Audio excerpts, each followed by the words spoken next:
يا الله بها يا الله بها يا الله بحسن الخاتمة يا الله بها يا الله بها يا الله بحسن الخاتمة. Para muhibbin rahimakumullah, al-hikmatus tsaniyah wa sittun ba'dal mi'atis tsaniyah minal hikamil 'athaiyah. Qala al-imam Ahmad ibnu Athaillah as-Sakandari rahimahullah, nafa'ana bi ulumihi wa asrari. Hikmah yang ke-262 dari al-hikamil 'athaiyah.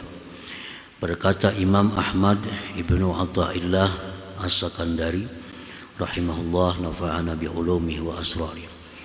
Al-fikratu sayrul qalbi fi mayadinil aghyar. Bermula fikir, perjalanan hati pada medan-medan ciptaan Allah subhanahu wa ta'ala.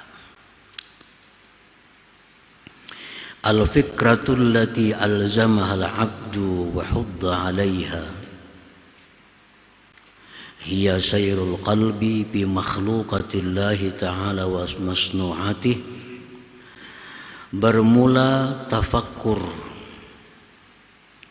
yang melazimi akan dia oleh seorang hamba dan didorong seorang hamba atasnya tafakkur itu ialah tafakkur perjalanan hati pada ciptaan-ciptaan Allah subhanahu wa ta'ala. Artinya kita disuruh memikirkan tentang segala yang diciptakan oleh Allah subhanahu wa ta'ala.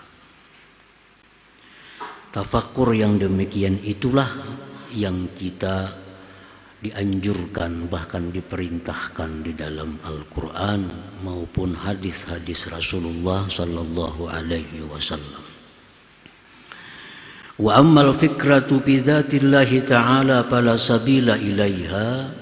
Adapun tafakkur pada zat Allah, maka itu tidak ada jalan kepadanya.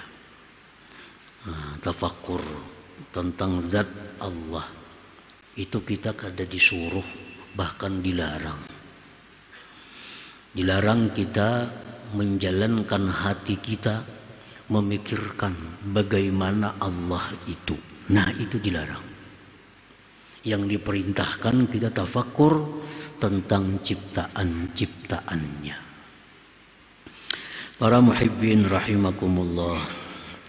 Ruwiya an Ibni Abbas radhiyallahu anhu anna Rasulullah sallallahu alaihi wasallam absara qauma faqala ma lakum faqalu natafakkaru bil khaliq.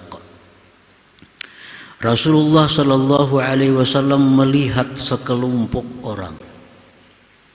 Lalu beliau bersabda, "Apa yang kalian lakukan?" Mereka menjawab, "Kami sedang tafakkur tentang Al-Khaliq, Allah subhanahu wa ta'ala." Qala tafakkaru bi khalqihi wa la tafakkaru bil khaliq. Rasulullah bersabda, tafakkurlah kalian pada ciptaannya. Jangan kalian tafakkur pada penciptanya. Tafakkur pada makhluk Allah, memikirkan makhluk Allah. Jangan sekali-kali memikirkan tentang Allah Ta'ala. Fa innakum la taqduruna qadarah. Kalian tidak akan mampu untuk mencapai kadarnya Allah subhanahu wa ta'ala. Nah, para muhibbin rahimakumullah. Jadi pikiran-pikiran kita yang berjalan tentang Allah itu jelas merupakan was-was daripada syaitan. Kalau tafakkur yang benar itu tafakkur tentang kejadian-kejadian yang terjadi di alam semesta ini. Qala ba'duhum bal yatafakkar ahadukum fi khamsati asya. Berkata sebagian ulama, hendaklah berpikir kalian pada 5 perkara. Ada 5 perkara medan lapangan untuk tafakkur itu. Awaluha fil ayat wal alamah. Yang pertama tentang ayat-ayat Allah. Nah itu ayat-ayat Allah itu merupakan medan lapangan untuk kita berpikir. Saniha yang kedua bil ala'i wan na'ma, tentang nikmat dan anugerah Allah. Nah kita pikirkan nikmat-nikmat yang datang kepada kita. Nah itu. Salisuha yang ketiga fi sawabillah, tafakkur tentang pahala yang diberikan Allah. Rabi'uha keempat fi iqabih, tafakkur tentang azab Allah. Khamisuha yang kelima bi ihsanihi ilaika wa jafaika lahu, tafakkur tentang kebaikan-kebaikan Allah kepada engkau dan renggangnya engkau terhadap Allah subhanahu wa ta'ala. Nah 5 medan inilah, 5 lapangan inilah yang mesti kita tafakkur, yang mesti kita berpikir, yang mesti kita menjalankan hati kita. Para muhibbin rahimakumullah. Amma tafakkur fil ayat fa'ayyanzura ila qudratillah ta'ala. Adapun tafakkur tentang ayat-ayat Allah, maka bahwa dia memandang tentang kekuasaan Allah. Minas samawati wal ardi, langit, bumi, wa tulu'is syamsi wa ghurubiha, terbit matahari, tenggelamnya matahari, wa ikhtilafil laili wan nahar, silih bergantinya siang dan malam. Itu contoh dari sekian banyak ayat-ayat yang menunjukkan tentang Allah subhanahu wa ta'ala. Nah, tafakkur tentang langit. Langit itu sedemikian rupa, kada kelihatan di mana tihangnya, kada kelihatan di mana bergantungnya, dan sejak dahulu sampai hari kiamat langit tidak akan berubah. Tentu itu ada yang menjaga, tentu ada yang memelihara. Tafakkur tentang bumi, tafakkur tentang matahari, malam dan siang kada pernah lalai. Sejak dahulu kala sampai hari kiamat, malam dan siang ini selalu berganti tepat pada waktunya. Dan itu kada mungkin terjadi sendiri tanpa ada yang mengaturnya, yaitu Allah subhanahu wa ta'ala. Nah tafakkur seperti itu yang kita disuruh. Tafakkur tentang manusia. Manusia makhluk yang diciptakan oleh Allah. Orang laki bini berisi anak 5. Anak pertama macam ini bentuknya.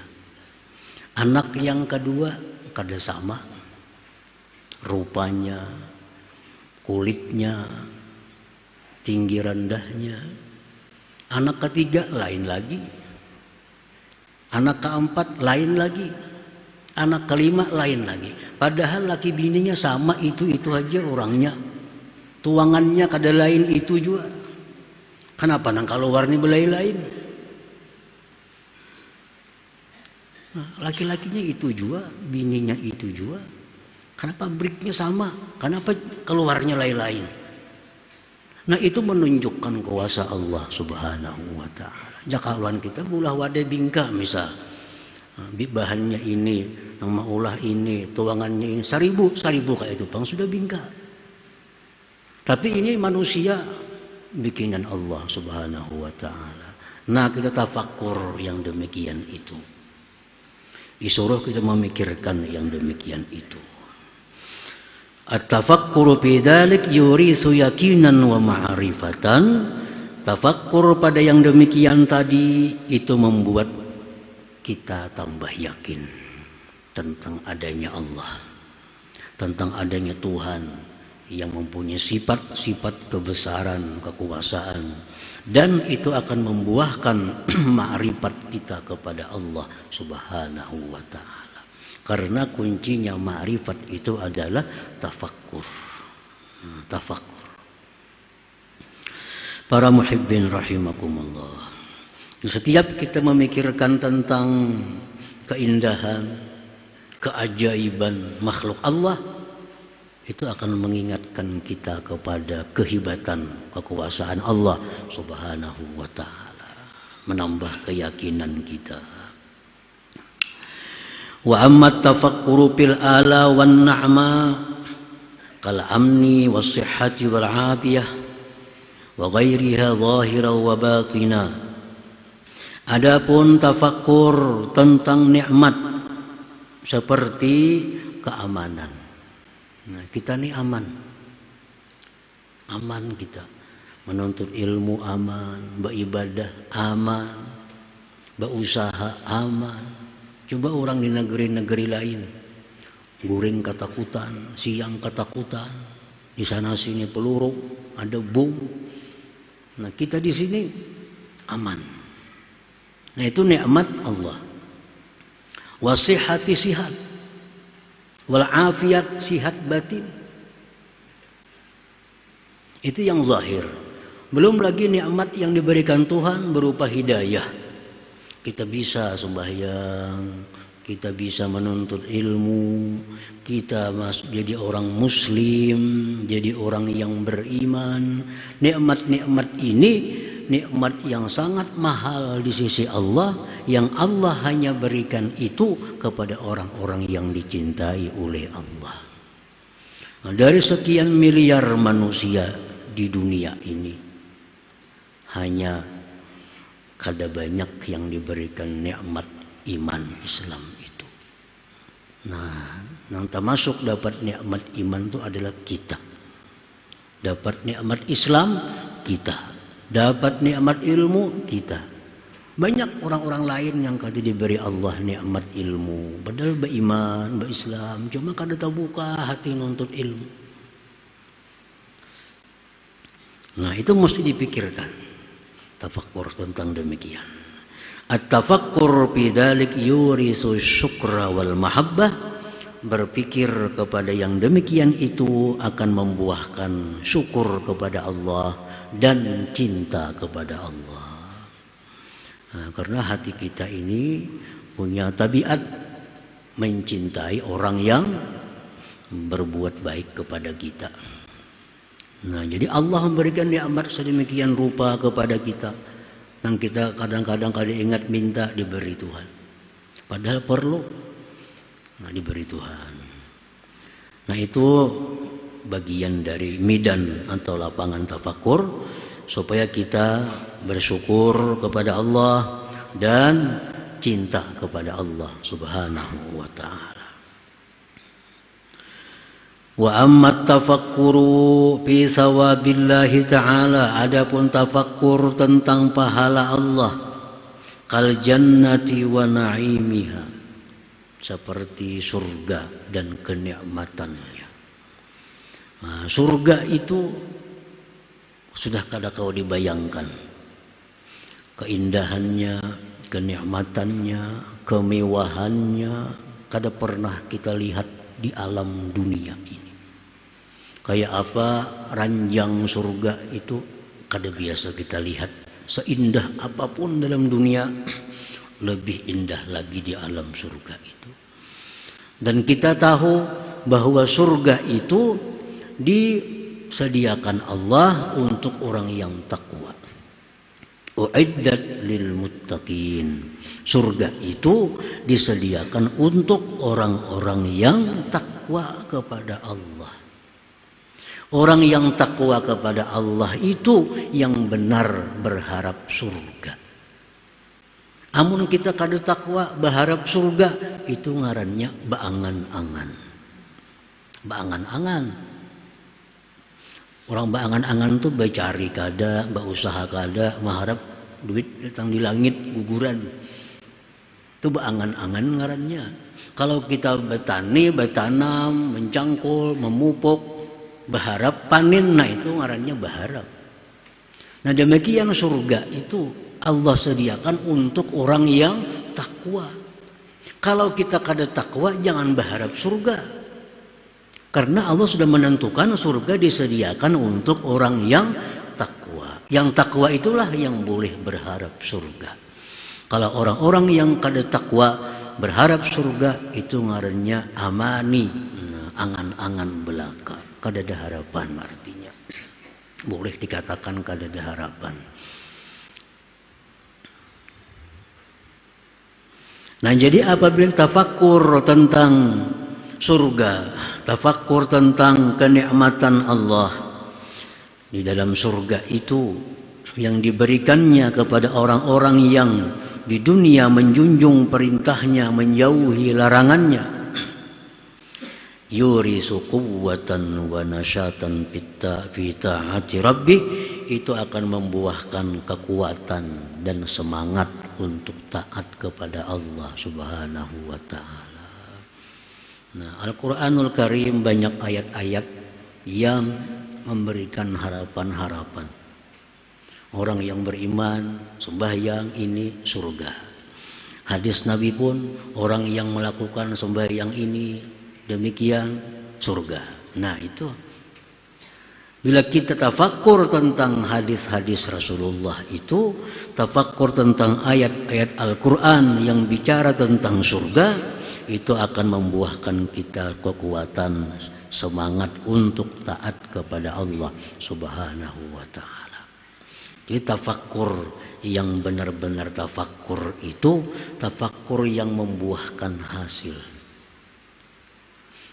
Kadang-kadang tafakkur kita tafakkur, tapi kada sampai ke titik yang dituntut. Tafakkur sudah tentang pahala. Tafakkur sudah tentang surga, tapi belum membuat semangat ibadah, belum membuat semangat taat. Berarti tafakkur kita itu belum sampai ke suatu titik yang dituntut oleh Allah Subhanahu wa ta'ala. Nah, kita kadang-kadang mikirakan aja nyamannya surga, nikmatnya surga, tapi kada sampai membuahkan suatu hasil yang membuat kita rajin, membuat kita semangat untuk ibadah kepada Allah. Nah bila sampai demikian, itulah tafakkur yang mendapat ganjaran besar dari Allah Subhanahu wa ta'ala. Para muhibbin rahimakumullah. Wa amma tafakkuru fi iqabih kannari wa azabiha. Adapun tafakkur tentang siksa-siksa Allah seperti neraka dan azabnya. Al-Quran menjelaskan, hadis-hadis Rasulullah menerangkan bahwa orang yang melakukan maksiat ini akan dimasukkan ke neraka. Orang yang melakukan maksiat ini, maksiat itu akan disiksa dalam kubur. Orang yang kada sembahyang, balang kambingan sembahyang, di kuburnya akan didatangi ular berkepala 9. Itu hadis. Kita ini balang kambingan sembahyang, manu kada. Begitu kita dibuat dalam kubur, ditutup, sudah datang ular, kepalanya 9. Itu ujar Nabi yang menggigit kita. Nah, bila tafakkur tentang itu, yurithu rahbatan wa firaran an ma'siyatillahi ta'ala, membuat kita takut dan lari daripada maksiat kepada Allah Subhanahu wa ta'ala. Dan tafakkur itu yang menyebabkan kita lari dari maksiat, karena kita memikirkan hadis Nabi tadi, memikirkan Al-Quran yang mengatakan orang ini masuk neraka. Kita pikirkan itu, kita renungi itu, lalu kita takutan lawan maksiat itu. Nah, wa amma tafakkuru bi ihsanih, yang kelima tafakkur tentang kebaikan Allah Subhanahu wa taala kepada kita. Kasatrihi li'uyubih, seperti menutupinya Allah bagi aib-aib kita. Nah, ini kebaikan Tuhan. Dalam hati kita ada iri, dengki lawan seseorang, ditutupi oleh Allah sehingga orang itu kada tahu pada kita dengki. Jangannya dibuka Allah, mungkin kita kada bakawan lagi. Nah, kita berbuat dosa di tempat sunyi, dilindungi, ditutupi oleh Allah. Makanya Allah itu marah, sangat marah kalau ada orang yang mengisahkan kelakuan-kelakuan jahatnya yang selama ini ditutupi oleh Allah Subhanahu wa taala. Jangan menceritakan kepada orang maksiat yang telah lalu, yang orang kada tahu. Itu orang kada tahu ditutupi oleh Allah. Jakanya Allah mau buka, orang tahu. Tapi Allah tutupi. Nah, Allah menutupi, jangan kita yang membuka. Aku bahari merampok orang. Aku bahari bezina. Apa gunanya mengisahkan? Yang sekian tahun sudah rapi ditutupi oleh Allah. Nah, jadi itu keaiban-keaiban kita itu ditutupi oleh Allah. Itu bagian dari ihsan, kebaikan Allah kepada kita. Wa ghufrani dzunubih, diampuni dosa oleh Tuhan. Berbuat ini maksiat diampuni, berbuat ini diampuni. Nah, itu ihsannya Allah. Wa jafa'i nafsi anillahi ta'ala, dan renggangnya dia terhadap Tuhan. Tuhan yang begitu baik dengan kita, justru kita renggang. Nah, justru kita kadang mendekat kepadanya. Nah, ini yang tafakur nih. Oh, baiknya Tuhan lawan aku. Malam tadi aku guring, semuaan dijaga-akannya. Dijaga-akannya daripada maling, dijaga-akannya dari penjahat, dijaga-akannya daripada binatang-binatang yang membahayakan tubuhku. Nah, itu kebaikan Tuhan. Nah, sekarang kebaikan Tuhan itu kita balas. Bangun guring sudah mikirakan maksiat. Nah, jadi tafakur tentang kebaikan Allah, tafakur tentang renggangnya kita dengan Allah, itu yurisu hayaan minhu ta'ala, membuahkan sifat malu terhadap Allah Subhanahu wa ta'ala. Kan kita supan. Orang tuh baik lawan kita selama ini, tapi kita berbuat jahat lawan inya. Malu kita. Para muhibbin rahimakumullah. Fa idza tafakkara fi hadhihi al-khamsah fa huwa min alladhina qala fihim an-nabiy sallallahu alaihi wasallam tafakkuru sa'ah khairun min ibadati sanah. Apabila seorang hamba tafakkur pada 5 perkara tadi, tafakkur tentang tanda-tanda keesaan, keadaan Allah, tafakkur tentang nikmat pemberian Allah, tafakkur tentang pahala yang diberikan kepada orang takwa, tafakkur tentang siksa kepada orang yang durhaka kepadanya, tafakkur tentang baiknya Tuhan kepada kita, renggangnya kita kepada Tuhan. Nah, orang-orang yang tafakkur dalam salah satu yang 5 itu, dia termasuk golongan yang disebutkan oleh Rasulullah sallallahu alaihi wasallam, tafakkur sesaat lebih baik daripada ibadah setahun. Kita beribadah setahunan, tapi kan tidak tafakkurnya. Ibadah setahunan, tapi kan tidak tafakkur. Lebih baik tafakkur sesaat daripada ibadah setahunan tadi. Nah, jadi para ulama membagi waktu yang 24 jam ini mesti ada disediakan bagian untuk wirid tafakkur ini. Baik pagi ataupun petang, ada sesaat lah kita tafakkur. Tafakkur yang mana? Silakan antara 5 itu. Dari tafakkur nikmatnya, tafakkur dan lain-lain. Asal jangan tafakkur pada zat Allah. Kayak apalah Allah itu di mana diamnya? Nah, itu tafakkur yang salah. Kayak apa Allah itu bisa tahu orang di sana sini? Kayak apa Allah tahu lawan isi hati kita? Nah, tafakkur yang membawa kepada kesesatan akhirnya. Itu was-was dari syaitan untuk menghancurkan iman seseorang kepada Allah Subhanahu wa taala. Nah, para muhibbin rahimakumullah. Kemudian hikmah yang ke-263 insyaallah taala.